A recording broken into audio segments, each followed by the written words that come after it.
Season 1, Chapter 6, Belgian Grand Prix. The summer break is over, and Malachi Wilson is back with a vengeance. Having vowed to himself he'll work harder to help AlphaTauri's push in the Constructors' Championship, he sets his sights on a points finish in Belgium. Will he be able to pull it off and get back on form?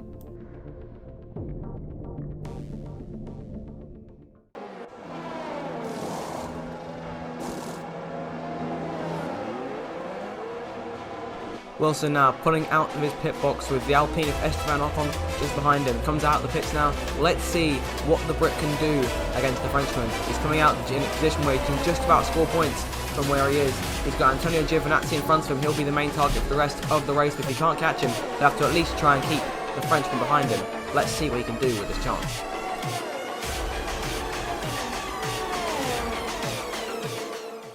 Here we are then at the Belgian Grand Prix, currently chasing Charles Leclerc's Ferrari and Antonio Giovinazzi's McLaren. It's been a decent start to the Grand Prix for Malachi Wilson. He started in P10 and he's managed to stay there so far. He's still got to hold on to that place for another 12 laps. The target is of course a points finish as usual. We're closing in on Leclerc, Vettel and Giovinazzi here. Vettel's been caught by the Italian, but he's pulling off into the pits now. He's had enough on those soft tyres. He's moved onto I assume a set of mediums.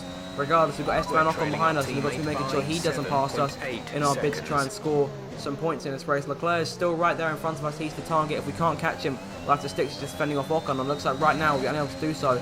Pushing further on now to lap number 13, and Ocon's got DRS on us. He's really close. He's right up our gearbox, going down the straight onto the left-hand side. On the right-hand side, we go wheel to wheel. Ocon gets the edge on us, going into the corner. We're going around the outside, trying to squeeze him a bit. There we go, nice and clean. No damage done to either one of us. No contact made. We've managed to stay, and that's managed to keep us, or put us back in front of him for the time being.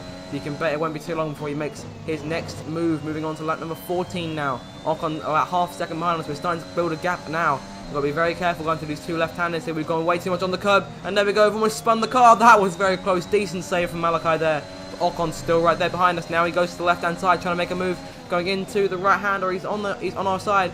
There we go. We're going to squeeze him a bit more. He just chooses to back out going into the left-hander. Smart move from him there. He can probably get a better run on us down these next few straights, but I think we could just be alright for the time being. We might be able to hold him off just for the next lap or so, because we don't know how strong that Alpine is. They're almost as fast as us at this point. He's got DRS down the home straight. Moving on to lap number 15, but he pulls to the left-hand side. We did not give him too much space so as to not let him through too easily. We're on the inside though. We've got the run going to turn one. We've got a bit wide though. Overshot the exit of the corner. And Ocon now on our right once again. We're squeezing him towards the wall here, making sure he doesn't ram into it. We're going up through Eau Rouge here. We've got still side by side. Through Eau Rouge we come. Ocon gets the edge and he's just about in front of us there, but now we have the DRS. So we're now at the advantage by losing the place there. We absolutely breeze past him on the straight, and Ocon falls back into line behind us, and that's us back into P9. At this point, Leclerc and Giovinazzi have pulled away, so they're of little consequence to us now. We've let them get away, and we now have to stick to just defending from Ocon for P9. So moving on to lap 16 now. It's now Ocon's turn. He's got the DRS. It's time for redemption for Esteban Ocon in the Alpine. He pulls to the right-hand side, trying to look to the inside, going into the corner. We'll try and squeeze him again if we can, but no, Ocon just not close enough to actually try and go off our inside too bad. So we're still currently passing our objective of a points finish, and that is very important. We're going to come towards the end of the Grand Prix now. We've gone way on the curb once again. This time Ocon trying that on the inside already. We very nearly spun the car. That's twice in the space of 2 or 3 laps. And Ocon's now on our left, going into the chicane. It's going to be very tense here. Will he get the edge on us? Yes, he does, with a bit of rubbing tyres there. He's on the outside, but we've got the inside going to this right-hander. And there we go. We're back up into 9th place, but only just. Ocon's still right there, ever haranguing us, ever challenging us as we move further on into the rest of the lap, pushing on to lap 17 now. Ocon there once again. He wants round 2 in Eau Rouge. He's on the inside. Not much we can do about that. Bit of contact there, and Ocon gets the edge once again. But this time he's got the DRS still, because he went through the detection zone just behind us. So he's got the DRS, and right now the toe's the only thing that's keeping us with him. So it can be very close here. Can we try and go for a move? The inside, will Malachi do anything crazy? Yes, he does. He pulls to the inside, over the curb, way too much there, but still, regardless, back in front of Esteban by squeezing him on the exit of the corner, and that's nice. And that's nice job from Malachi there. That puts him back up into P9. We've still got work to do though to try and keep him in front of Esteban Ocon, because he's ever coming at us. He just hasn't given up. We've gone way wide there, man. A crucial mistake there, and once again, that's the second time in this race where we've been far ahead and we've made a mistake.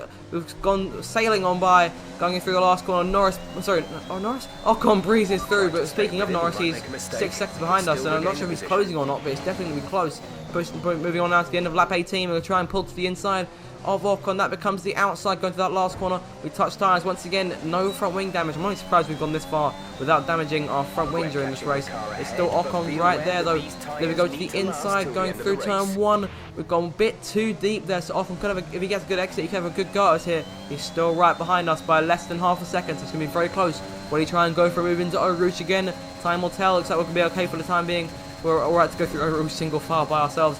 Ocon's going to the DRS on us now, so this is where it gets really dicey once again. Will he try and get a move on us? Will he get close enough to go for that move? He's definitely closing in thick and fast. There he is on the right now, going into the right-hander. He's had the inside, can try and squeeze him one more time and gone way wide there. And Ocon's gone breezing past us.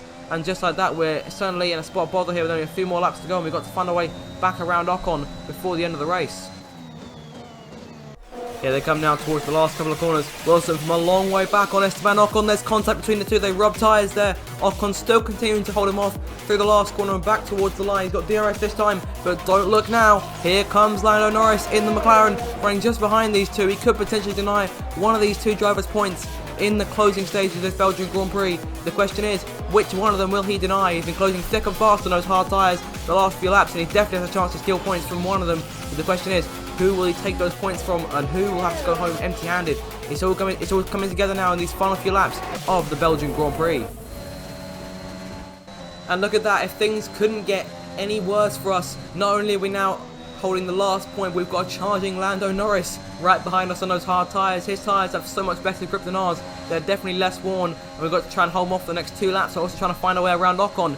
So far there's been no change of the objective as we pull to the inside of Esteban Ocon, looking for the places we have multiple times throughout last corner. This time we get the edge around the outside, go a little bit wide. We've got the DRS though, that'll keep us side by side with them. But yeah, no change in the objective. It's still just to claim a points finish, not to try and beat Norris. We're still trying to come over ahead of Ocon, who locks up going into turn 1.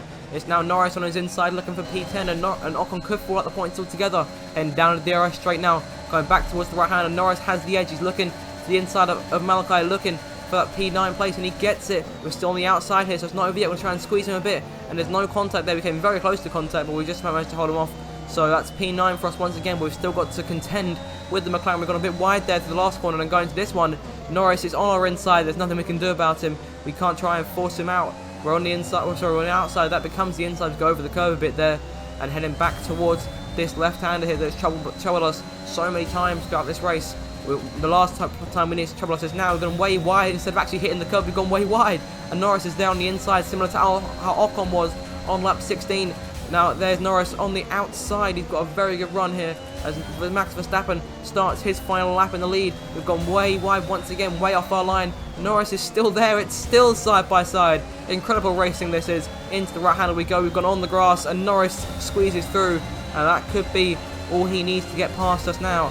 So he made it. We can still probably catch him, potentially pass him as we move on to the last lap here. But the main target is keeping Ocon behind. We've got DRS on Norris here because he's 0.7 seconds in front. We've got a hell of a tow down this next straight going into the right-hander, but I don't think it's going to be enough for us to close on Norris and make a move. No, it's not. We can't even go for one of our typical audacious dive bombs to try and make it. So I think that's P9 out the window here, and we've got to try and hold on to the 1 point that we still have left holding dear to us. Ocon's still right there behind us. Will he go for a move into that last corner? Verstappen's won the race. Good for him. But us in the junior car going towards the last corner now. Norris has pulled away to a 2-second gap. We're going to come around the last corners though, regardless. We've managed to hold off Ocon just about. We go wide there, but he doesn't go for a move, and it's just enough for us to come over the line and finally claim points once again. Didn't claim many points towards the end of the summer break, but we did here. That's 1 point on the board, returning from the summer break, and that is a chapter clear. Max Verstappen wins the race as Christian Horner shows his satisfaction with his driver. Max Verstappen, in the last race of the Prodigy, in the special Honda livery, takes the victory ahead of Valtteri Bottas in second place. So good drive from Mercedes there. And I believe Sergio Perez came home in third position, if I'm not mistaken. It may have been Lewis Hamilton, I'm not entirely sure. I can see here. It was Lewis Hamilton who finished in third place, so apologies for that. Regardless, Verstappen wins and Bottas, Hamilton, and it's Perez in fourth, Carlos Sainz in fifth, our teammate Pierre Gasly in sixth. We've got work to do to try and catch up to him. Giovinazzi seventh, Charles Leclerc eighth, Lando Norris completes double McLaren points, and it's us holding off Esteban Ocon for P10. Looking now at the Drivers' Championship, Lewis Hamilton continues to lead by just 12 points over Max Verstappen. That's Sergio Perez in third, Bottas fourth, Norris fifth, Leclerc sixth, Sainz 7th, Gasly 8th, and Giovinazzi now overtook us recently before the summer break. He's now 9th and we're 10th, 9 points off him, so we've got some work to do to try and catch up to him in the next few races. I'm looking at the Constructors' Championship now. Mercedes lead by just 3 points over Red Bull, while AlphaTauri still remain down in 5th place. We've still got some work to do to try and catch McLaren and maybe even Ferrari if we really get our act together and get Malachi back up to speed over the course of the next few races. But with that, you guys, that is the end of the video. I hope you did enjoy it. If you did enjoy it, make sure to smash the like button, leave me a comment telling me what I could have improved on and what you liked about this one, and make sure, of course, to subscribe, and I shall see you in my next videos. Thank you guys for watching, and with that, it's goodbye. Malachi Wilson comes over the line to claim the final point on offer after an excellent drive. This result could be the start of the rookie's redemption over the second half of 2022.